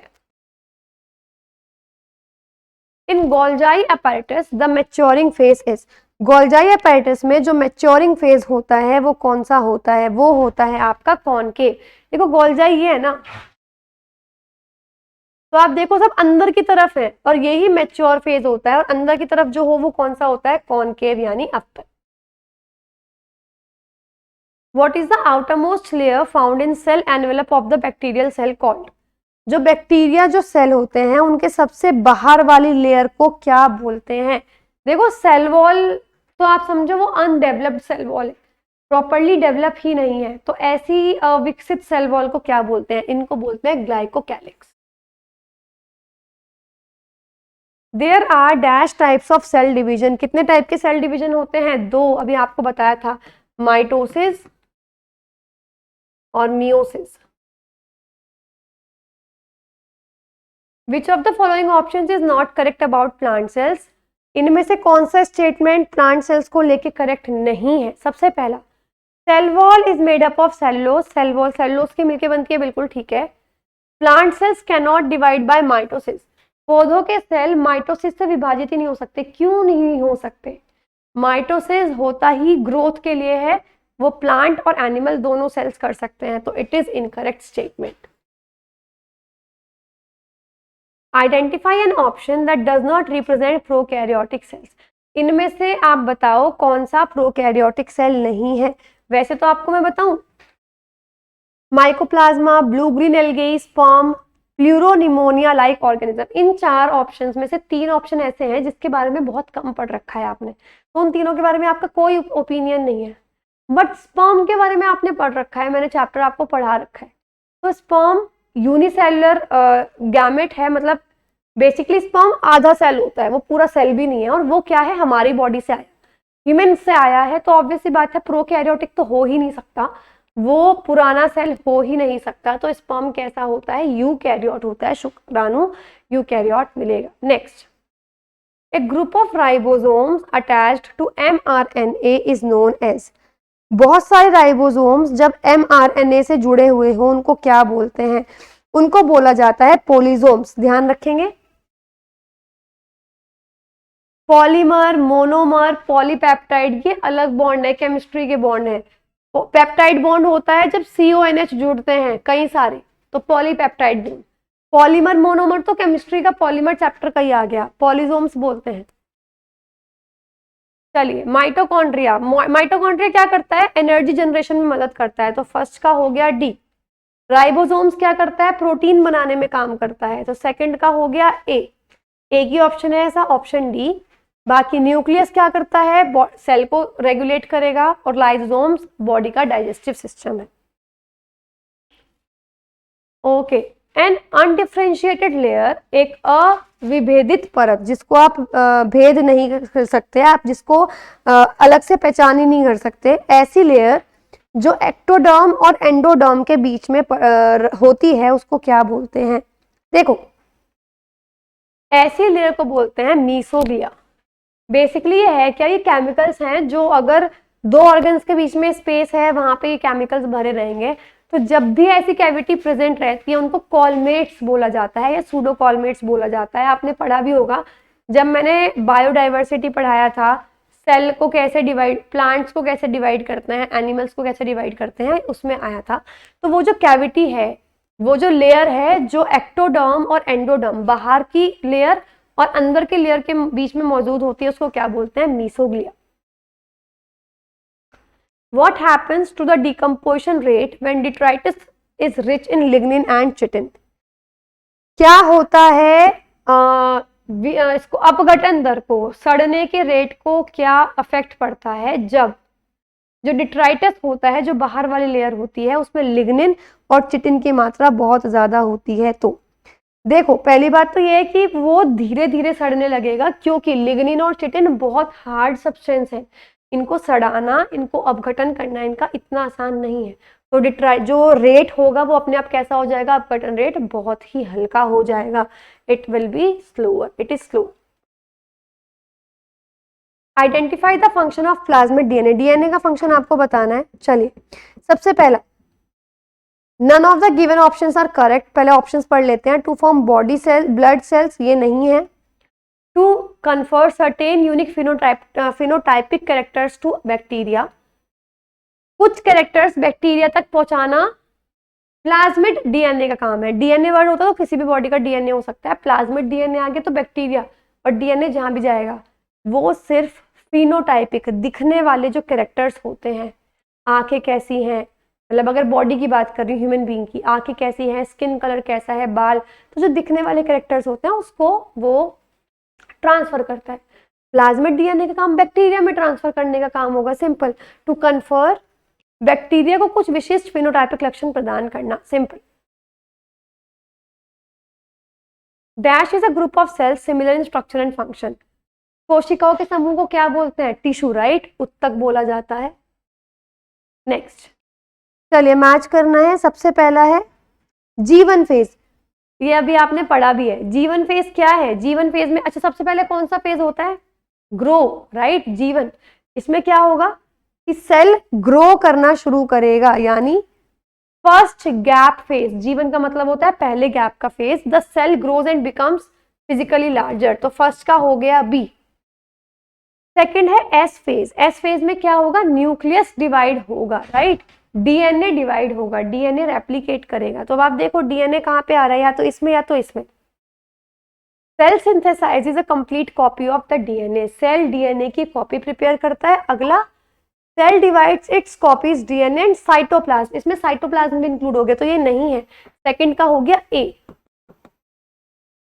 फर्स्ट का बी, सेकंड का ए। चलिए थर्ड है G2 फेज। G2 फेज में क्या होगा? सेल वापस से अपने कंटेंट्स को रीऑर्गेनाइज करेगा, मतलब कि सेल और बड़ा होगा। और उसके बाद ये साइटोप्लाज्म जब डिवाइड होता है, ये एम फेज में होता है ना, ये तो आपको पता है ना। तो यानी कि एम फेज का हो गया, फोर्थ का हो गया डी। फोर्थ का डी ऑप्शन ए में ही है, तो option A is the correct answer. Simple.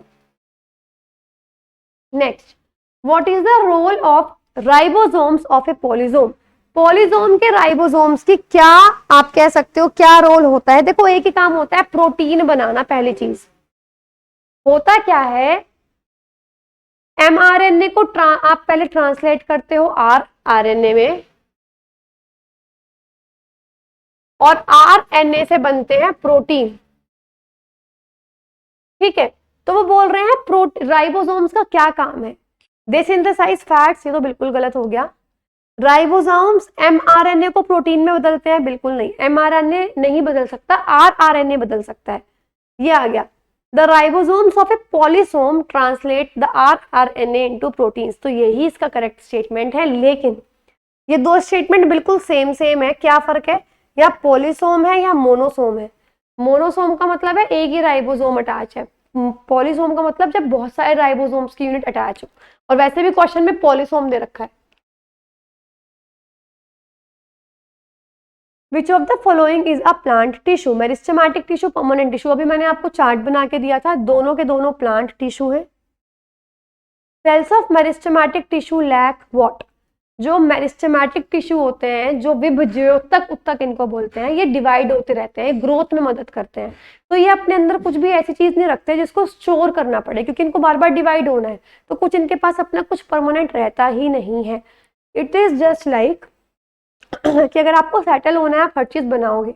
अगर आपको जाना ही एक दिन के लिए, एक जगह एक दिन, एक जगह एक दिन, तो आप कुछ सामान नहीं अपने खुद का बनाओगे, क्योंकि आपको पता है जहां जाओगे वो प्रोवाइड करेंगे। तो सिंपल, इनके पास देखो सेल वॉल तो होनी जरूरी है, वरना सेल ही नहीं बनेगा। वैक्यूल्स रिक्तिका नहीं होती, क्योंकि वो भंडारण के लिए यूज होती है, स्टोरेज के लिए यूज होती है। साइटोप्लाज्म और न्यूक्लियाई, मतलब ये तीनों से तो सेल बनता है ना, तो ये तीनों तो होंगी होंगी, पर वैक्यूल नहीं होते। Which of the following is not a type of chromosome on the basis of the location of the centromere? इनमें से कौन सा एक क्रोमोसोम का टाइप नहीं है? किस बेसिस पे? कि उसकी लोकेशन क्या है, उस बेसिस पर। तो देखो सबसे पहली बात तो मैं आपको बता दूं, आंसर इज लोफोसेंट्रिक। लोफोसेंट्रिक का मतलब आपको मैं बताऊं, टोटल 4 पोजीशन के बेसिस पे 4 तरीके के क्रोमोसोम्स हो सकते हैं। कौन कौन से? सबसे पहला मेटासेंट्रिक, टेलोसेंट्रिक, एक्रोसेंट्रिक और सब मेटासेंट्रिक। आपको बस नाम याद रखना है, that's it. Which cell organelle is overlapping membranous sac with ER-like thickness that helps in processing and packaging protein and lipid molecules, especially stable protein? इनमें से कौन सा कोशिकांग का जो स्ट्रक्चर है वो ER की तरीके का होता है, उसकी थिकनेस वैसी होती है, जो मेन काम पैक करने में करेगा? तो पैकेजिंग वर्ड जहां भी आ जाए आपको पता है आंसर क्या होगा, गोल्जाई apparatus. Which thin flexible barrier separates internal environment of the cell from the extracellular fluid? वो कौन सा स्ट्रक्चर है जो सेल के अंदर के लिक्विड को सेल के बाहर के लिक्विड से अलग करता है? तो that is cell plasma membrane और सेल मेम्ब्रेन, जिसको कोशिका झिल्ली भी बोलते हैं। Which of the following cell organelle functions both as a passageway for intercellular transport and as a manufacturing surface? इनमें से कौन सा कोशिकांग है जो सेल के अंदर अगर ट्रांसपोर्ट करना है उसका रास्ता देगा, वो पैसेजवे बनाएगा, रास्ता है, और मैन्युफैक्चर करने की भी काम करेगा, तो पैकेजिंग नहीं है। ध्यान से समझ लेना, कभी आप इसमें भी गोल्जी एपेटिस लगा के आ जाओ। ये मैन्युफैक्चर करता है और पैसेज वे एक रास्ता देता है ट्रांसफर करने के लिए, तो ये है आपका endoplasmic reticulum. Which organelle is found in both in eukaryotic and prokaryotic cells? इनमें से वो कौन सा ऑर्गेनेल है जो दोनों में मिलेगा? देखो पुराने सेल्स में ना सिर्फ वो चीज मिलती है जो बहुत ही ज्यादा जरूरी हो, जिसके बिना सेल जिंदा ना रह पाए। जैसे प्रोटीन के बिना नहीं रह सकता, एनर्जी कहाँ से लेगा? प्रोटीन से लेगा, तो वो कहाँ से मिलेगा? राइबोसोम्स। राइबोसोम्स दोनों में मिलेंगे, otherwise Golgi bodies, mitochondria, lysosomes prokaryotic और यूकैरियोटिक दोनों में नहीं मिलता। In plant cell, dash are primary organelles in which materials such as starch, oil and protein granules are stored. Plant cell में ये कौन से कोशिकांग है जिनमें ये सब चीजें आप स्टोर करते हो? स्टोरेज का मेन काम होता है वैक्यूल्स का प्लांट्स में, तो vacuole is the correct answer. Next, amoeba acquires its food. अच्छा एक सेकेंड, एक चीज और है लेकिन पहले वाले उसमें, जैसे वैक्यूल्स है इसके अंदर सारे सॉल्ट, हार्मोन, वाटर, कुछ केमिकल होगा वो, और वेस्ट, ये सब स्टोर करते हो। लेकिन जहां पे वर्ड आ जाए ऑयल, ठीक है, क्योंकि जब मैं स्लाइड चेंज कर रही थी जस्ट मैंने देखा ल्यूकोप्लास्ट भी आंसर में है, जब भी वर्ड आ जाए ऑयल,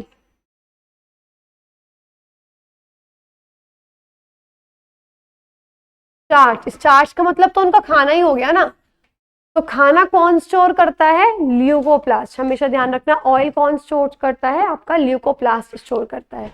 नेक्स्ट क्वेश्चन की बात करते हैं। Amoeba acquires its food through the process of. Amoeba जिस प्रक्रिया के माध्यम से खाना लेता है उसको प्रॉपर्ली क्या बोलते हैं? फैगोसाइटोसिस। और इसका एक और नाम है, उसको क्या बोलते हैं? Endocytosis. Which of the following statement is correct about endoplasmic reticulum? इनमें से कौन सा एंडोप्लाज्मिक रेटिकुलम के बारे में कथन सही है? सबसे पहला,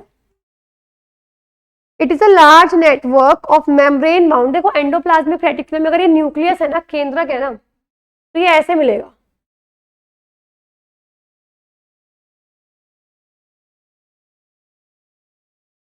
इस तरीके से मिलता है न्यूक्लियस के साथ में। तो बहुत बड़ा नेटवर्क होता है ट्यूब का, शीट का, और ये बनता भी बिल्कुल वैसा ही है जैसे प्लाज्मा मेम्ब्रेन बनता है लिपिड्स और प्रोटीन से। तो दोनों स्टेटमेंट्स बिल्कुल ठीक हैं। गाइस 2 मिनट का ब्रेक लेते हैं।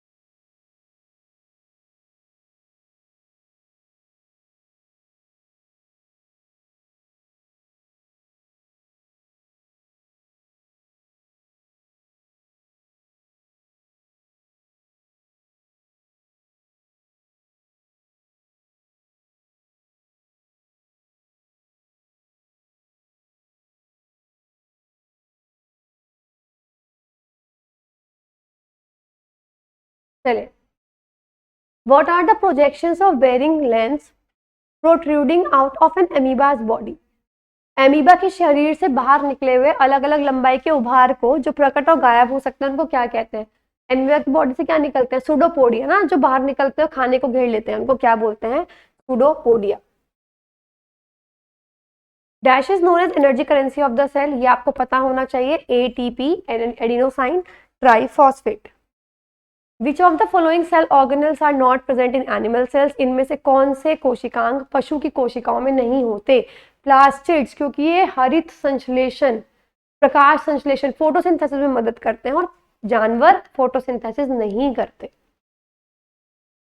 विच of the following are situated in the nucleus of the cell, इनमें से न्यूक्लियस के अंदर क्या होते हैं? क्रोमोसोम्स एंड जीन्स होते हैं, साइटोप्लाज्म नहीं होता, न्यूक्लियस होता है बट साइटोप्लाज्म नहीं होता, प्रोटोप्लाज्म भी नहीं होता। Select the correct statement. There are only two basic components of cell, cytoplasm and nucleus. गलत, 3 कंपोनेंट होते हैं, साथ में सेल मेम्ब्रेन भी है। The cytoplasm and nucleus are enclosed within cell membrane. Cell membrane के अंदर ही आपका न्यूक्लियस होता है और साइटोप्लाज्म होता है, जिसको आप सेल और सेल मेम्ब्रेन को क्या बोला जाता है? Plasma membrane. बिल्कुल करेक्ट है। Third, the membrane separated ribosomes and mitochondria of a cell. जो सेल मेम्ब्रेन है वो माइटोकॉन्ड्रिया और राइबोसोम को सेपरेट करती है, बिल्कुल गलत है। प्लाज्मा मेम्ब्रेन चीजों को अंदर नहीं आने देती, ये भी बिल्कुल गलत स्टेटमेंट है। Which cell theory proved that the quasi-fluid nature of lipids enables lateral movement of proteins within the overall bilayer? इनमें से कौन से सिद्धांत ने ये बताया कि जो लिपिड होता है, पहली बात तो वो लिक्विड नहीं होता, वो आधा लिक्विड की तरीके का होता है, जिसकी वजह से प्रोटीन उसके अंदर से ट्रांसफर हो सकते हैं। तो कौन सा लेयर था? ये था fluid mosaic model. Fluid mosaic model ने ये डिस्क्राइब किया था कि जो सेल मेम्ब्रेन है वो क्या है, उसके अंदर कई प्रकार के मॉलिक्यूल्स होते हैं, जैसे फॉस्फोलिपिड्स, कोलेस्ट्रॉल और प्रोटीन्स। तो इसीलिए वो बिल्कुल लिक्विड स्टेट में नहीं होती, बिल्कुल तरल पदार्थ में नहीं होती, वो सेमी फ्लूइड स्टेट में होती है, और इसी वजह से उसमें से प्रोटीन्स या चीजें अंदर से बाहर या बाहर से अंदर जा सकती हैं। Next, under the electron microscope, which cell organelle is visible as either clusters or single small dots that float freely in the cytoplasm? Electron microscope की मदद से कौन सा कोशिकांग है जो छोटी छोटी डॉट्स के रूप में मिलेगा, जो फ्रीली तैरते रहते हैं? ये है राइबोसोम्स। राइबोसोम्स के अलावा किसी भी चीज का स्ट्रक्चर छोटी छोटी डॉट की शेप में नहीं होता। Identify the cell that is amoeboid in shape, जिसका आकार एमीबा की तरह का होता है। हमारी बॉडी में एक सेल है जिसका शेप फिक्स नहीं होता, वो है आपका व्हाइट ब्लड सेल। मतलब बेसिकली ये बिल्कुल एमीबा की तरीके का होता है। Which structural layer surrounds the algal, fungal and plant cells and provides tensile strength and protection against mechanical and osmotic stress? इनमें से वो कौन सी लेयर है जो एल्गेई हो, यानी कि शैवाल हो, कवक हो, पादप कोशिकाओं के चारों तरफ होती है? तो प्लांट सेल के चारों तरफ वो कौन सी लेयर है जो उसको स्ट्रेंथ प्रोवाइड करती है? The answer is very simple, cell wall यानी कोशिका भित्ति। चलिए, माइटोकॉन्ड्रिया के बारे में करेक्ट स्टेटमेंट बताइए। ये सिर्फ बैक्टीरिया में होता है, गलत। सब लिविंग सेल्स में होगा, गलत, क्योंकि ये बैक्टीरिया में नहीं होता और बैक्टीरिया लिविंग में है। ठीक है। Mitochondria is not bound by any membrane, ये भी गलत। 2 मेम्ब्रेन्स होती हैं, 2 झिल्ली होती हैं। तो अब आपको ये पता लग गया 3 गलत है, तो सही स्टेटमेंट कौन सी है? 4th पर पढ़ भी लेते हैं। आपको पता है माइटोकॉन्ड्रिया में 2 झिल्लियां होती हैं। अगर कोई माइटोकॉन्ड्रिया ऐसा है कि सबसे बाहर वाली झिल्ली हटा दो, तो उसको माइटोकॉन्ड्रिया के नाम से नहीं जाना जाता, उसको बोला जाता है माइटोप्लास्ट। चलिए, इन सेल बायोलॉजी, कोशिका जीव विज्ञान में, which is a large double membrane organelle, 2 membrane का ऑर्गेनल, जिसको central unit of the cell भी बोलते हैं। सेल की जो मेन केंद्रीय इकाई है। डबल मेम्ब्रेन देख के आप माइटोकॉन्ड्रिया लगा के आ सकते थे, पर डबल मेम्ब्रेन सिर्फ माइटोकॉन्ड्रिया के ऊपर नहीं होती, न्यूक्लियस के ऊपर भी होती है, केंद्रक के ऊपर भी होती है। और वो भी छोड़ दो, सेंट्रल यूनिट क्या है सेल की, जिसमें जेनेटिक मटेरियल भी है, क्रोमोसोम्स, गुणसूत्र भी है, न्यूक्लियस है। It is very clear. In animal sales which membrane bound cell organelles are generally smaller? पशु कोशिकाओं में कौन सा कोशिका अंगक होता है जो छोटा होता है और जिसके अंदर से आप वेस्ट मटेरियल को अलग कर सकते हो? छोटे छोटे बहुत सारे कौन से होते हैं? वो होते हैं आपके वैक्यूल्स, रिक्तिकाएं, और उसमें वेस्ट भी स्टोर होता है। तो vacuole is the correct answer. Identify the component found only in eukaryotic cell. इनमें से कौन सा कंपोनेंट है जो सिर्फ यूकैरियोटिक सेल, नए सेल में मिलेगा? तो देखो नए सेल में जनरली आपको मैं बताऊं मेम्ब्रेन्स मिलती हैं, ध्यान रखना। तो देखो इसके अंदर क्या है, न्यूक्लियर मेम्ब्रेन, न्यूक्लियर, क्योंकि पुराने सेल्स में न्यूक्लियस ही नहीं होता, नए में न्यूक्लियस होता है, तो नए वालों में न्यूक्लियस मिलेगा ही मिलेगा, यानी न्यूक्लियर मेम्ब्रेन मिलेगी मिलेगी। Which is the major microtubule organising centre, MTOC, microtubule organising centre involved in various cellular processes including sensory reception, locomotion and embryogenesis. Eukaryotic कोशिकाओं में प्रमुख सूक्ष्म नलिका आयोजन केंद्र कौन सा है, जो संवेदन ग्रहण यानी कुछ भी आपको इंफॉर्मेशन चाहिए हो आप उसमें वो आपका मदद करेगा, लोकोमोशन में मदद करेगा, और एम्ब्रियोजेनेसिस, एम्ब्रियोजेनेसिस का मतलब एम्ब्रियो को बनाने में, भ्रूण को बनाने में मदद करेगा। दो ही आंसर हो सकते हैं, सेंट्रोसोम या सेंट्रियोल्स, तो आंसर क्या होगा, centrosome. What is the role of ribosomes of a polysome, ये रिपीटेड क्वेश्चन है, राइबोसोम का क्या काम होता है, आपको मैंने बताया था कि क्या काम करने में आएगा, आरएनए को प्रोटीन में बदलने का काम करेगा, और इनफैक्ट आरएनए को बदलने में करता है, ये ध्यान सही कर लेना। विच of the following is an example of active transport, active transport का कौन सा एग्जाम्पल है, एक्टिव ट्रांसपोर्ट जिसमें आयंस होंगे, और आयन किस में होंगे, आयरन, सॉल्ट, ग्लूकोज या sodium and potassium pump, sodium और पोटेशियम पंप्स एक्टिव ट्रांसपोर्ट करने में मदद करते हैं गाइस, ये ध्यान से कर लेना। ये मैं बताऊं आपको सेल मेम्ब्रेन के इधर उधर मिलते हैं, पहली चीज। दूसरी चीज, एक्टिव ट्रांसपोर्ट होता है जो आपका नॉर्मल ट्रांसपोर्ट के अगेंस्ट ट्रांसपोर्ट कराने में मदद करेगा, तो ये चीज बहुत ज्यादा इंपॉर्टेंट है। एक्टिव ट्रांसपोर्ट क्या है, एक्टिव ट्रांसपोर्ट का मतलब होता है अपहिल ट्रांसपोर्ट, पहली चीज इसको बोलते हैं अपहिल ट्रांसपोर्ट, सबसे पहली चीज। दूसरी चीज, इसमें क्या होगा, लोअर से हाई कंसेंट against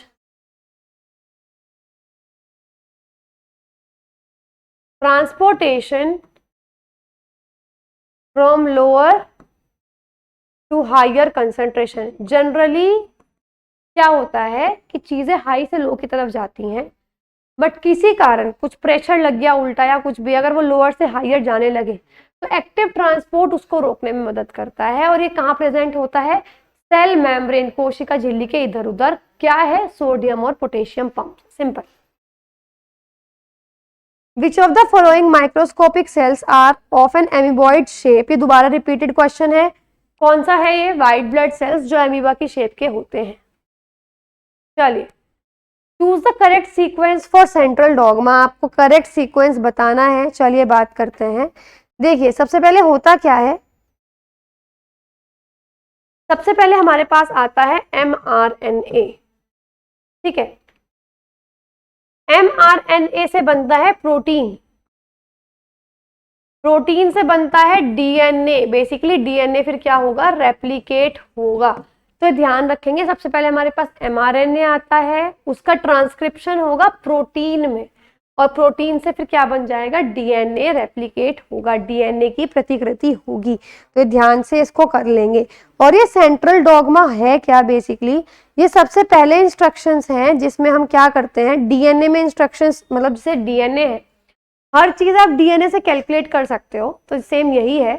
central dogma is the process by which instructions in DNA are converted into functional product, कि डीएनए जिस चीज के अकॉर्डिंग काम करता है उससे प्रोडक्ट कैसे बनाया जाता है। तो बेसिकली ये सबसे पहले 1958 में निकाला था, प्रपोज किया था किसने, फ्रांसिस क्रिक ने, जब उन्होंने डीएनए का स्ट्रक्चर दिया था।